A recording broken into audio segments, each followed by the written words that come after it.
ನಮಸ್ತೆ ಎಲ್ಲರಿಗೂ. ಸೊ ಬನ್ನಿ ಮಾರ್ಚ್ ತಿಂಗಳು ಹೇಗಿದೆ ಅಂತ ನೋಡೋಣ. ಏನು ಬರಬಹುದು, ಯಾವ ರೀತಿಯ ಬದಲಾವಣೆ ಇದೆ ಅಂತ.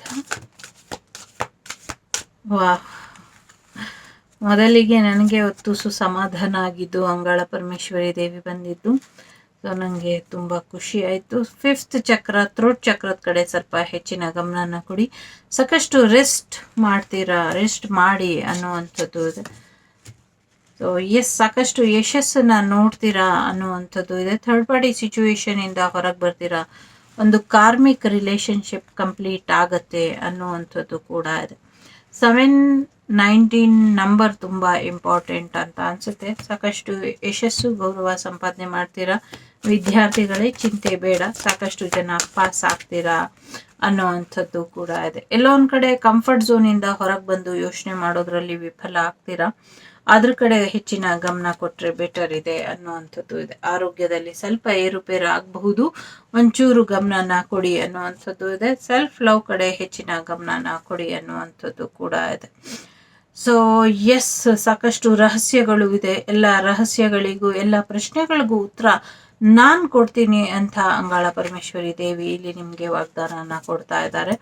ದುಡ್ಡಿನ ವಿಚಾರದಲ್ಲಿ ಪ್ರಾಮಾಣಿಕತೆ ಇರಲಿ ಅನ್ನುವಂಥದ್ದು ಇದೆ.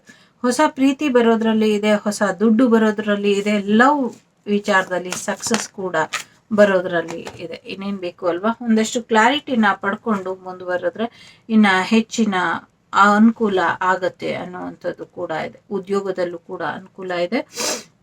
ಜೊತೆಗೆ ನೀವು ಯಾರ ಲೈಫಿಂದ ಹೊರಗೆ ಬರಬೇಕು, ಬೇರೆಯವರು ನಿಮ್ಮ ಲೈಫಿಂದ ಹೊರಗೆ ಹೋಗ್ಬೇಕಾ, ಈ ನಿರ್ಧಾರನ ನೀವು ತಗೊಳ್ಳಿ ಅನ್ನುವಂಥದ್ದು ಇದೆ.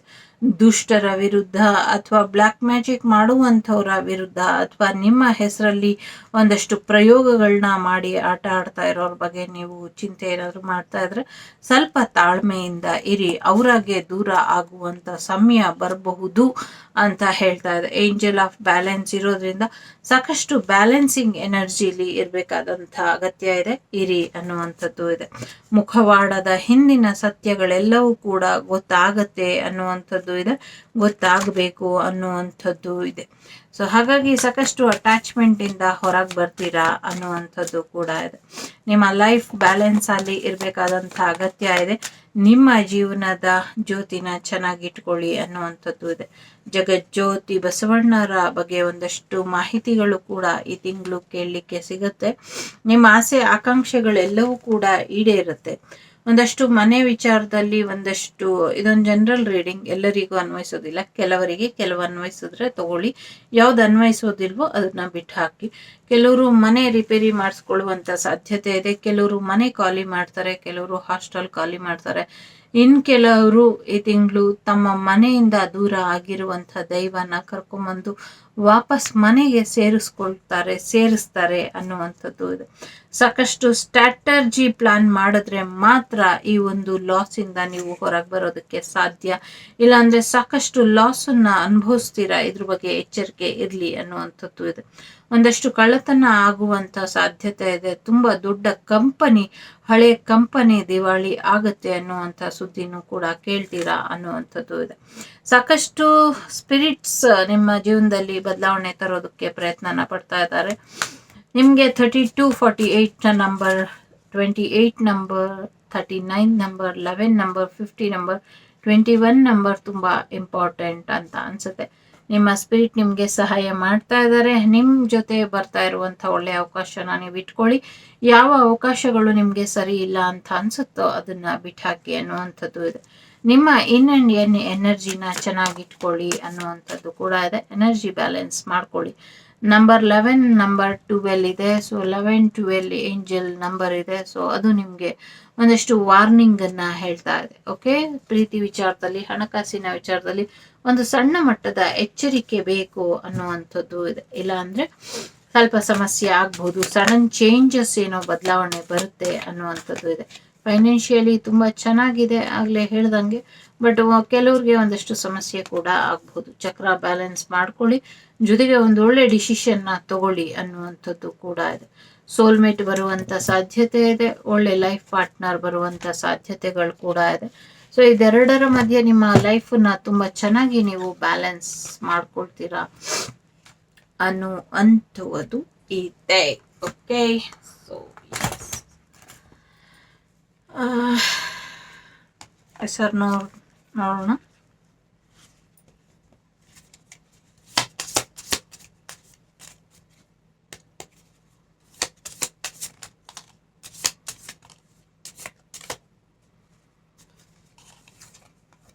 So you are going on right direction ಅಲ್ಲಿ ಹೋಗ್ತಾ ಇದ್ದೀರಾ. ಗೆಟ್ ಮೋರ್ ಇನ್ಫಾರ್ಮೇಶನ್ ಇದೆ, ನಾಟ್ ದ ರೈಟ್ ಟೈಮ್ ಇದೆ. ಸದ್ಯಕ್ಕೆ ಇಲ್ಲಿ ನೋ ಇರೋದ್ರಿಂದ ನೋ ಬಂದಿದೆ. ಓಕೆ, ಈಗ ಇಲ್ಲಿ 3 ಕಾರ್ಡ್ ಇಡೋಣ. ಸೊ ನಿಮ್ಮ ಈ ತಿಂಗಳು ಹೇಗೆ ಹೋಗುತ್ತೆ ಅನ್ನುವಂಥದ್ದನ್ನ ತಿಳ್ಕೊಳ್ಳೋಣ. ಮೊದಲನೇದು,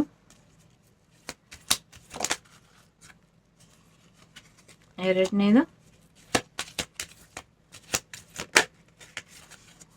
3. ಓಕೆ, 5 ಇಡೋಣ. 5 ಕಾರ್ಡ್ ಬರುತ್ತಂತೆ. 4 ಇನ್ನೊಂದು ತಗೊಳ್ಳೋಣ. ತುಂಬ ಜನ ವೆಯ್ಟ್ ಮಾಡಲ್ಲ ಅಲ್ಲ, ಸೊ ಹಾಗಾಗಿ 3 ತಗೊಳ್ಳೋಣ ಅಂತ ಅನ್ನಿಸ್ತಾ ಇರತ್ತೆ ನನಗೆ. ಸೊ ವೀರಭದ್ರರ ಆಶೀರ್ವಾದ ಇರೋದ್ರಿಂದ ನಿಮ್ಮ ಸಮಸ್ಯೆಗಳೆಲ್ಲವೂ ಕೂಡ ಬಗೆಹರಿಸಬೇಕು ಅನ್ನೋವಂಥದ್ದು ಇದೆ. ಸೊ ಮೊದಲನೇದು, ಎರಡನೇದು, 3ನೇದು, 4ನೇದು, 5ನೇದು, 5 ಬೇಕಾದರೂ ನೋಡಬಹುದು. ಸೊ ಮೊದಲನೇದು ಯಾರು ಆಯ್ಕೆ ಮಾಡಿದ್ದೀರಾ? ಶ್ಯಾಮಕಾಳಿ ಇದ್ದಾರೆ. ಅಗೇನ್ ಅಂಗಾಳ ಪರಮೇಶ್ವರಿ ದೇವಿ. ಇದು ಶ್ಯಾಮಕಾಳಿ ಅಂದ್ರೆ ನನ್ನ ಪ್ರಕಾರ. ಸೊ ಎಸ್, ಗುಡ್ ಹೆಲ್ತ್, ಆರೋಗ್ಯದಲ್ಲಿ ಸುಧಾರಣೆ ಇದೆ, ಚಿಂತೆ ಬೇಡ, ನನ್ನ ಆಶೀರ್ವಾದ ಇದೆ ಅಂತ ಹೇಳ್ತಾ ಇದೆ. ಎರಡನೇದು ಯಾರು ಆಯ್ಕೆ ಮಾಡಿದ್ದೀರಾ? ಮಹೇಶ್ವರ ಇದ್ದಾರೆ. ನಿಮ್ಮ ಜೀವನದಲ್ಲಿ ಸುಖ, ಶಾಂತಿ, ನೆಮ್ಮದಿಯ ಆಶೀರ್ವಾದನ ಮಾಡ್ತೀನಿ, ಸಮೃದ್ಧಿ, ಶ್ರೀಮಂತಿಕೆ, ಸಂಪತ್ತಿನ ಆಶೀರ್ವಾದ ಮಾಡ್ತೀನಿ. ನಿನ್ನ ಜೀವನದಲ್ಲಿ ಇರುವಂಥ 3ನೇ ವ್ಯಕ್ತಿನ ಹೊರ ದಬ್ಬು ಅಂತ ಇದೆ. ಸೊ 3ನೇದು ಯಾರು ಆಯ್ಕೆ ಮಾಡಿದ್ದೀರಾ? ಪ್ರತ್ಯಂಗಿರ ಕಾಳಿ ಅಥವಾ ಅಥರ್ವಣ ಕಾಳಿ ದೇವಿ ಇದ್ದಾರೆ ಇಲ್ಲಿ. ಸೊ ಪ್ರತ್ಯಂಗಿರ ಅಮ್ಮಂಗೆ ಮೆಣಸಿನ್ಕಾಯಿ ಘಾಟ್ ಹಾಕಿ ಹೋಮ ಮಾಡ್ತಾರೆ. ಎಷ್ಟು ಚೆನ್ನಾಗಿರುತ್ತೆ ಅಂದರೆ ಒಂದು ಚೂರು ಘಾಟು ಬರೋದಿಲ್ಲ, ಅಷ್ಟು ಇರುತ್ತೆ. ಸೊ ನಿಮ್ಮ ಲೈಫಲ್ಲಿ ಇರೋ ಎಲ್ಲ ಮ್ಯಾಜಿಕ್ಕನ್ನು ತೆಗೆದು ಮ್ಯಾಜಿಕಲ್ ರೀತಿ ನಿನ್ನ ಜೀವನನ ಬದಲಾಯಿಸ್ತೀನಿ ನಾನು, ನನ್ನನ್ನು ನಂಬು ಅಂತ ಹೇಳ್ತಾ ಇದ್ದಾಳೆ ತಾಯಿ ಇಲ್ಲಿ. ಸೊ 4ನೇದು ಯಾರು ಆಯ್ಕೆ ಮಾಡಿದ್ದೀರಾ? ಚಂದ್ರಶೇಖರ ಇದ್ದಾರೆ. ಸೊ ಗುಡ್ ಲಕ್ ಅನ್ನ ಆಶೀರ್ವಾದ ಮಾಡ್ತೀನಿ ನಿನ್ನ ಜೀವನಕ್ಕೆ ಅನ್ನುವಂಥದ್ದು ಕೂಡ ಇದೆ. ಸೊ ಗಂಗಾಧರೇಶ್ವರನ ಆಶೀರ್ವಾದ, ಚಂದ್ರಶೇಖರ ದೇವರ ಆಶೀರ್ವಾದ ನಿಮ್ಮ ಮೇಲೆ ಸದಾ ಇರುತ್ತೆ ಅನ್ನುವಂಥದ್ದು ಇದೆ. ಶಿವರಾತ್ರಿ ದಿನ ಮಹಾ ಮಳೆ ಆಗುವಂಥ ಸಾಧ್ಯತೆಗಳು ಕೂಡ ಇದೆ. ಜೊತೆಗೆ 5ನೇದು ಯಾರು ಆಯ್ಕೆ ಮಾಡಿದ್ರಿ? ಅರ್ಧನಾರೀಶ್ವರ ಬಂದಿದ್ದಾರೆ. ಶಿವ ಮತ್ತು ಪಾರ್ವತಿ ಇಬ್ಬರ ಡಿವೈನ್ ಬ್ಲೆಸ್ಸಿಂಗ್ಸ್ ನಿಮ್ಮ ಜೊತೆ ಇದೆ. ಹಾಗಾಗಿ ಖುಷಿಯಾಗಿರಿ, ಸಂತೋಷವಾಗಿರಿ, ದಾಂಪತ್ಯ ಜೀವನ ಚೆನ್ನಾಗಿ ಹೋಗುತ್ತೆ ಅನ್ನುವಂಥದ್ದು ಇದೆ. ಕುಂಡಲಿನಿ ಶಕ್ತಿ ಜಾಗೃತ ಮಾಡ್ಕೊಳ್ಳಿ, ನಿಮ್ಮ ಇನ್ನಿಯನ್ ಎನರ್ಜಿನ ಜಾಗೃತ ಮಾಡ್ಕೊಳ್ಳಿ. ಇಲ್ಲಿ ಒಂದು ಪಾರ್ವತಿ, ಇಲ್ಲಿ ಒಂದು ಶಿವ, ಇಲ್ಲಿ ಒಂದು ಶಕ್ತಿ, ಇಲ್ಲಿ ಒಂದು ಶಿವ, ಇಲ್ಲಿ ಶಿವಶಕ್ತಿ ಬಂದಿದೆ. ಅದಕ್ಕೆ ನನಗೆ ತುಂಬ ನಗು ಬಂತು. ಸೊ ತುಂಬ ಬ್ಲೆಸ್ಡ್ ಫೀಲ್ ಆಗ್ತಾ ಇದೆ.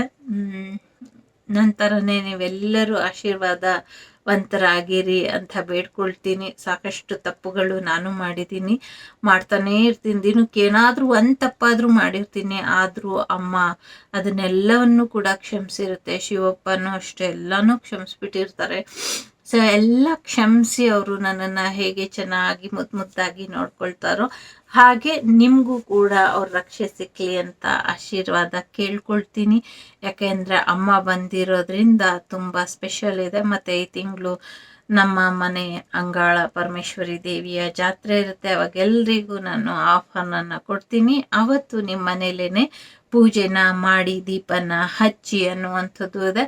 ಸಂಡೇ ಮತ್ತು ಟ್ಯೂಸ್ಡೇ 2 ದಿನ ನಿಮ್ಮ ಮನೆಯಲ್ಲಿ ನೀವೇನಾದರೂ ನಾನ್ ವೆಜ್ ತಿನ್ನೋರಿದ್ರೆ ಸೊ ಒಂದು ಅಮ್ಮನ ಹೆಸರಲ್ಲಿ ಕೋಳಿನ ಕೂಯ್ದು ಪೂಜೆ ಮಾಡಿಕೊಂಡು ತಿನ್ನಿ ಅನ್ನುವಂಥದ್ದು ಹೇಳ್ತೀನಿ. ನಾನು ಹೇಳೋದಿಲ್ಲ, ನಾನು ವೆಜಿಟೇರಿಯನು, ಬಟ್ ಆ ಥರ ಇದೆ ಇಲ್ಲಿ. ಯಾಕೆ ಅಂದರೆ ಕಲಿಯುಗದ ಕಾಮಧೇನು, ಕಲಿಯುಗದ ಕಲ್ಪತರು, ಕಲಿಯುಗದ ವರದ ಹಸ್ತೆ ಅಂಗಾಳ ಪರಮೇಶ್ವರಿ ದೇವಿ ಅಂತ ನನಗೆ ಅನಿಸುತ್ತೆ. ಸೊ ಹಾಗಾಗಿ ಹೇಗೆ ಅಂದರೆ ಕಣ್ಣ ರೆಪ್ಪೆ ಮುಚ್ಚಿದ್ರೆ ನನ್ನ ಮಕ್ಕಳಿಗೆ ಏನು ತೊಂದರೆ ಆಗುತ್ತೋ ಅಂತ ಕಣ್ರೆಪ್ಪೆ ಕೂಡ ಅಲಗಿಸ್ತಿರೋ ಹಾಗೆ ನಮ್ಮನ್ನೆಲ್ಲರನ್ನು ಕಾಪಾಡ್ತಾ ಇದೆ. ಎಸ್ಪೆಷಲಿ ನನ್ನನ್ನು ತುಂಬ ಚೆನ್ನಾಗಿ ಕಾಪಾಡುತ್ತೆ ಅಂತ ನನಗೆ ಎಷ್ಟೊಂದು ಸತಿ ಫೀಲ್ ಆಗತ್ತೆ. ಅಮ್ಮ ಒಂದೇ ಅಲ್ಲ, ದೈವ ಒಂದೇ, ನಾಮ ಹಲವು. ಅಮ್ಮನ ಆದಿಶಕ್ತಿಯ ವಿಸ್ತರಿತ ರೂಪಗಳು ಎಲ್ಲವೂ ಕೂಡ. ಸೊ ಸಪ್ತ ಮಾತೃಕೆಯರ ಪಾದಾರವಿಂದಕ್ಕೆ, ನವದುರ್ಗೆಯರ ಪಾದಾರವಿಂದಕ್ಕೆ, ಅಷ್ಟಲಕ್ಷ್ಮಿಯರ ಪಾದಾರವಿಂದಕ್ಕೆ, ದಶಾವತಾರಿಯ ಪಾದಾರವಿಂದಕ್ಕೆ, ಮಹಾಪರಶಿವನ ಸಮಸ್ತ ಕುಟುಂಬ ವರ್ಗಕ್ಕೂ ಈ ರೀಡಿಂಗನ್ನು ಸಮರ್ಪಣೆ ಮಾಡ್ತೀನಿ. ಯಾಕೆ ಅಂದರೆ ನಿಮಗೆ ಅರ್ಥ ಆಗ್ತಾ ಇಲ್ಲ, ನಂಗೆ ಅರ್ಥ ಆಗ್ತಾ ಇದೆ ಇಲ್ಲಿ ಎಷ್ಟು ದೈವದ ಆಶೀರ್ವಾದ ಇದೆ ಅಂತ. ಸೊ ಹಾಗಾಗಿ ಏನೇ ಮಾಡೋಕ್ಕಿಂತ ಮುಂಚೆ ಇನ್ನೊಮ್ಮೆ ಯೋಚನೆ ಮಾಡಿ ನಿರ್ಧಾರ ಮಾಡಿ. ಇದೊಂದೇ ಆ ಭಗವಂತ, ಆ ಭಗವತಿ ನಿಮಗೆ ಹೇಳ್ತಾ ಇರೋವಂಥದ್ದು. ಇನ್ನೊಮ್ಮೆ ಯೋಚನೆ ಮಾಡಿ, ಮತ್ತೊಮ್ಮೆ ಯೋಚನೆ ಮಾಡಿ. ಒಮ್ಮೆ ತಪ್ಪಾದರೆ ಮತ್ತೆ ಸರಿ ಹೋಗೋದಿಲ್ಲ. ಆ್ಯಕ್ಚುಲಿ ಇದೆರಡು ಕಲ್ಲಿದೆ ಈ ಇದರಲ್ಲಿ ಕಾರ್ಡಲ್ಲಿ, ಬಟ್ ನನಗೆ ಇಲ್ಲಿ ಶಿವ ಪಾರ್ವತಿಯರ ಥರನೇ ಕಾಣ್ತಾ ಇದೆ. ಅದು ಕೂಡ ನಿಮಗೂ ಹಾಗೆ ಕಾಣಿಸ್ತಾ ಇರ್ಬೋದು, ಬಟ್ ನನಗೆ ಅದು ಶಿವ ಪಾರ್ವತಿಯರ ಹಾಗೇನೆ ಕಾಣ್ತಾ ಇದೆ. ಆ್ಯಕ್ಚುಲಿ ಇದು ಸ್ಟೋನ್ ಇದೆ, ಬಟ್ ಈ ಥರ ಇಟ್ಟಾಗ ಅದು ನೋಡಿ. ಸೊ ಎಲ್ರಿಗೂ ಒಳ್ಳೇದಾಗಲಿ. ಸಿಗ್ತೀನಿ ಮುಂದಿನ ವಿಡಿಯೋಲಿ. ಅಲ್ಲಿವರೆಗೂ ಲೋಕ ಸಮಸ್ತ ಸುಖಿನೋ ಭವಂತು, ಸಮಸ್ತ ಸನ್ಮಂಗಳಾನಿ ಭವಂತು, ಧರ್ಮೋ ರಕ್ಷತಿ ರಕ್ಷಿತಃ. ಧರ್ಮದ ಹಾದಿಲಿ ನಡೀರಿ, ಸತ್ಯದ ಹಾದಿಲಿ ನಡೀರಿ, ನಗುವಿನ ಹಾದಿಲಿ ನಡೀರಿ ಅನ್ನುವಂಥದ್ದು ಇದೆ. ನೀ ನಡೆವ ಹಾದಿಯಲ್ಲಿ ನಗೆ ಹೂವು ಬಾಡದಿರಲಿ ಅಂತ ಹಾಡು ಕೂಡ ಯಾರೋ ಕೇಳ್ತಾ ಇದ್ದಾರೆ.